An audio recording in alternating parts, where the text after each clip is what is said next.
وَقَسَمْنَا بَيْنَهُمْ مَعِيشَتَهُمْ، ہم نے ان لوگوں کی معیشت کو ان لوگوں کے درمیان تقسیم کر دیا ہے۔ وَرَفَعْنَا بَعْضَهُمْ فَوْقَ بَعْضٍ دَرَجَاتٍ، اور ہم نے لوگوں کے درمیان مختلف طبقات رکھے ہیں، مختلف درجات رکھے ہیں، مختلف مراتب رکھے ہیں۔ کوئی کمپنی کا سی ای او ہوتا ہے، کوئی ایگزیکٹو ڈائریکٹر ہوتا ہے، کوئی ڈسٹریبیوشن کا مینیجر ہوتا ہے، کوئی سیلس مین ہوتا ہے۔ یہ مختلف درجات ہیں، طبقات ہیں۔ اللہ کیوں؟ کیا وجہ ہے؟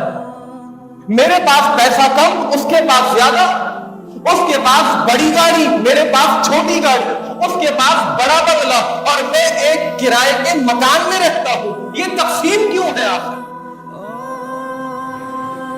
اللہ اکبر کبیرہ۔ رب فرماتا ہے لِيَتَّخِذَ بَعْضُهُمْ بَعْضًا سُخْرِيًّا، تاکہ لِيَتَّخِذَ بَعْضُهُمْ بَعْضًا سُخْرِيًّا، تاکہ تم دوسروں سے خدمتیں لے سکو، تاکہ تم دوسروں کو اپنے ماتحت کر سکو، ان کے ذریعے سے اپنے کام کروا سکو۔ ایک بندہ ہے، دکان کھولی ہے۔ اب دنیا میں اگر ہر شخص دکان کھولنے کے قابل ہو جائے، دکان چلانے کے قابل ہو جائے، تو دکان میں کام کرنے کے لیے آپ کس کو رکھیں گے؟ آ رہی ہے بات سمجھ میں؟